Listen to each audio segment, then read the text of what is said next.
They called her a gold digger, until she revealed she was the billionaire continuation part 2. The drive back to their small apartment was silent, but this was not the heavy, angry silence of the restaurant.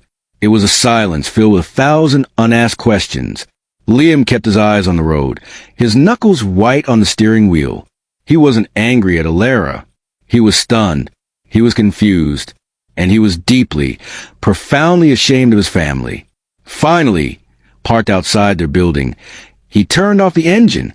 The only light came from a flickering street lamp. He turned to her, his voice quiet. "Alara, Vance." Alara looked at him, her eyes shining with tears she had refused to shed in front of his family. "My full name is Alara Vance Atherton," she said softly. "The name I gave you was real. The life I built with you was real. It was the only part of my world that ever felt true." Liam, search your face. The library? The small apartment? Your paycheck-to-paycheck budget. "I have a trust," she explained. "It funds this life. It's separate from the main family fortune.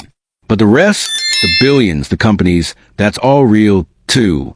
"Liam, I was so tired of being a name, of being a number. I just wanted to be Alara." Liam let out a long breath. He didn't see a billionaire.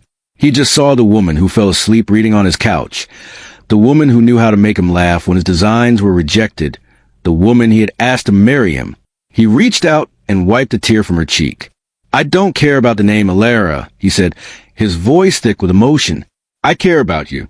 But what they did, what they said to you for years." He didn't have to finish. She understood. "It doesn't matter, Liam," she whispered. "It matters to me," he replied, his voice firm.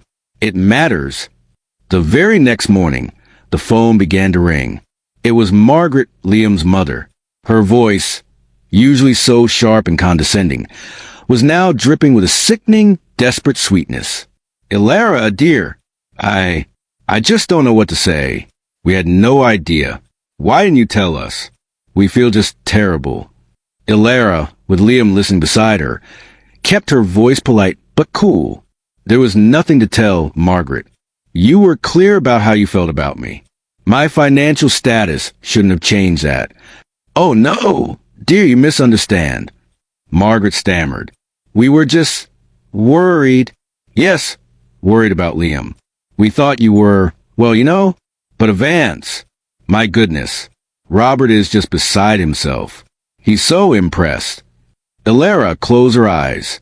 "Impressed. Not ashamed. Impressed." "Margaret," Alara said calmly, "I appreciate the call, but Liam and I need some space. We have a lot to discuss."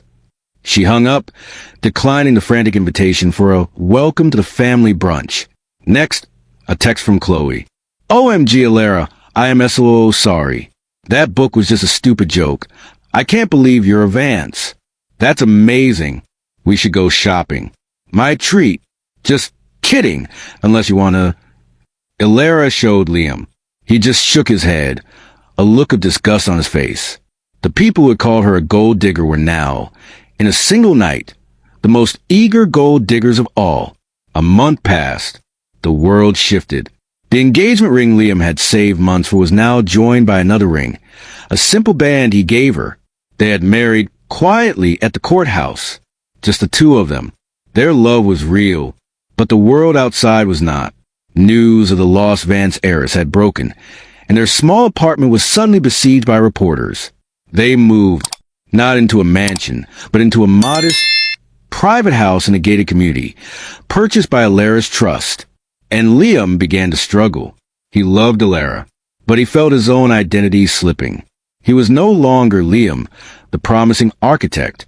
He was Mr. Vance, the heiress's husband. His family, meanwhile, had completed their transformation. They had become fawning, obsequious, and ever-present. "Alara, darling, your new house is just lovely.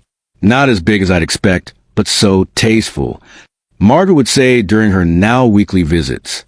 "Alara, I saw an amazing charity I think the Vance Foundation should look into," Chloe would text, attaching a link to her own friend's startup. They didn't respect Alara. They respected her money. And Liam saw it all. Part 14, The Ask. Narrator. The real test came on a Tuesday. Robert, Liam's father, called Liam. He sounded distressed. "Son, I'm in trouble. My business. I made some bad investments. The bank is calling my loans. I'm going to lose everything. The house. Everything." Liam's heart sank. For all their faults, this was his father. That night, Liam told Ilara, he needs $500,000, Ilara, to cover the debt. Ilara listened, her expression calm. "And what happens after that, Liam?" she asked gently. "What do you mean?" "He's in trouble. We can help." "If we give him the money," Ilara said, "he will be back in a year asking for more." "This isn't a rescue, Liam. It's an investment in a failing business. One I've seen 100 times. Liam bristled. "This is my father." "I know," Ilara said, taking his hand, "which is why this decision has to be yours. But know this, my family's money has destroyed more people than it has saved. It creates dependency. It creates entitlement. It's what your family accused me of. Now it's what they want from me." The next day, the entire family, Robert, Margaret, and Chloe, arrived at their home, unannounced. They weren't there to ask. They were there to expect. "Ilara," Robert began, attempting a powerful, fatherly tone. "Liam told you about my temporary setback."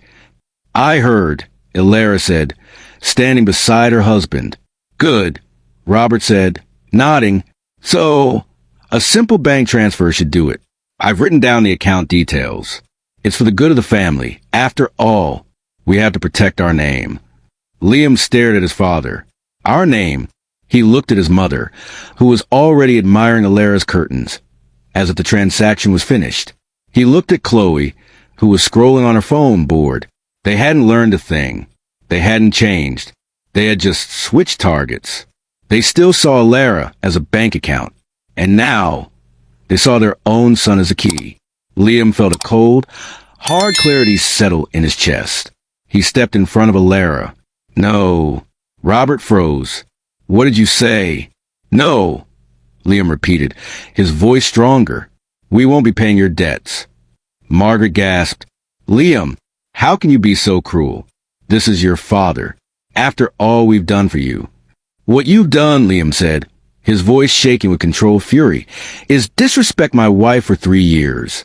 You called her a gold digger. You humiliated her. And the second you found out she had money, you did the very thing you accused her of. You came digging.